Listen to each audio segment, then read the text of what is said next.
Hello everyone, I'm Clifford today, and you're not. This video is going to seem a little different than my other ones. I've come to realize that there are going to be times where I'm going to want to talk about an album, but maybe I don't want to spend all my time and energy on a full review on it, depending on what I'm doing at the time. For instance, now I'm a little kind of knee-deep into my As I Lay Dying / Tim Lambesis video, and I want to, focus all of my energy on that. And also, believe it or not, even with all this coronavirus quarantine stuff going on, I'm as busy as ever at my job at my church, which is my real job that actually pays me, YouTube. But there were a couple albums that I wanted to talk about before they weren't recent anymore, and it'd be kind of silly to talk about them after a while. So I decided to make this series of videos for times such as these, and they're going to be casual reviews. And for today's first casual review video, I'm going to be talking about a couple albums that came out earlier this year. The first album I listened to was John Mark McMillan's Peopled with Dreams. This is his album following his previous album, Mercury and Lighting, which I was a huge fan of. And I've always been a huge fan of John Mark McMillan. He's one of the few big Christian artists out there that has a lot of artistic integrity and is very creative with his music, with his songwriting. He's been known to be more in the worshipful kind of genre, but still very alternative. His last album had a lot of very 80s indie alternative vibes, and this album, Peopled with Dreams, is kind of a very close cousin to it, but it's very unique and very different from its predecessors. This album is no exception to John's usual very artistic approach with his faith and how he tackles that in his songwritings. I love how in a lot of his songs that it's not always about answering questions, but maybe raising questions, but still being faithful to God and trusting in Him. And that is definitely a theme within this album, especially in tracks like The Road, The Rocks, and The Weeds, and Ancient and Brave, which are a couple of my favorites. This album is very unique in its production and instrumentation, and I really like how John seems to be really pushing the boundaries of his abilities and his creativity. One complaint that I can have about certain alternative indie Christian artists is that they usually are just a Christian version of another artist, but with John, he always seems to have his own voice and his own style. Sure, you can point to influences that he may have, but he's definitely his own. One of the little things that I really appreciate about this album is the approach with the percussion and the bass. The drums and bass have a very reggae influence, even though none of the songs are really reggae, so to speak, but they definitely have that influence, and John has created such a great mixture of all these sounds to make something very unique. I love how they didn't go just the normal route of like the 80s pop indie kit, but did something a little bit different with like rototoms, and you'll just have to listen to it because it brings a very different sound to the songs that makes it stand out. Overall, I really enjoyed this album. I'm not sure if I liked it quite as much as Mercury and Lighting because I was just a huge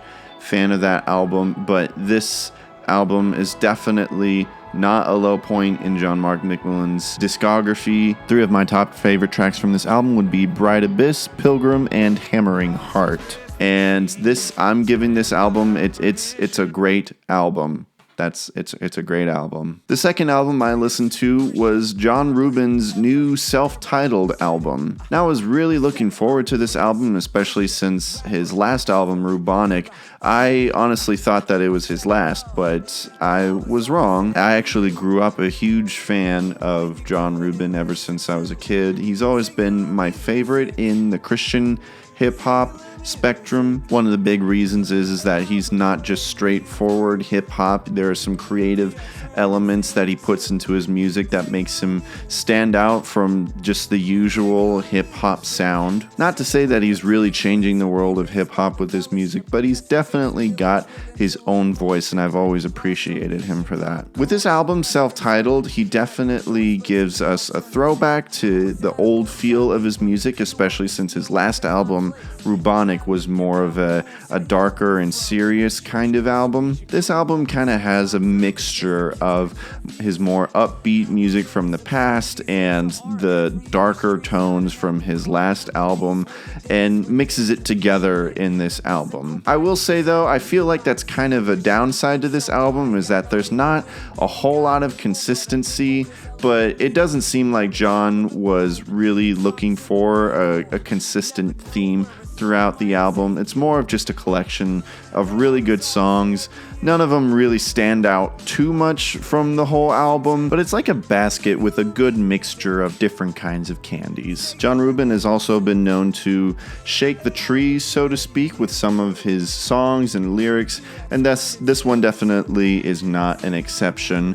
Now, I haven't had time to dive deep into the lyrics of all the songs, but he definitely tries his best to tackle such hard topics as politics and religion and the Christian music industry, racism. He even has a song called You'll Get Your Wings, which is all about how stupid the Enneagram is, and I love that so much. I didn't know that I was waiting for a song to express my feelings about Enneagrams and all that stupid pop psychology stuff. I really enjoyed it. Another interesting thing about this album is that there are a handful of songs throughout this album that change stylistically, like tempo and rhythm or beat, and that's just something that I've never seen in a John Reuben album, actually. About half the tracks on this album feature his friend Alon, who has collaborated with him in the past, and it's a little distracting, but not too much that it ruined the whole experience for me. Because at the same time, it is fun to hear Alon back on some John Reuben tracks again. So if you're looking for a good Christian hip-hop album that kind of pushes the boundaries, but is also very easy to listen to, very fun to listen to, I definitely have enjoyed it a lot, I would definitely check out John Reuben's Self-Titled. My top 3 favorite tracks on this album would be Secular Music, Cheer Up, and You'll Get Your Wings. This album is very good. It's a very good album. Anyways, guys, that's it for this video. Be on the lookout for some great things that I'm really working hard on, and I'm sure that you guys are going to enjoy. So please stay tuned. Also, if you're interested in either of these albums I was talking about today, be sure to check out the Amazon links below to help support me through the Amazon affiliate program. If you like what you're watching, be sure to like and subscribe if you haven't already, and I'll see you guys in the next video. Wowee! You made it to the video end screen, which means there's going to be some video suggestions coming very soon.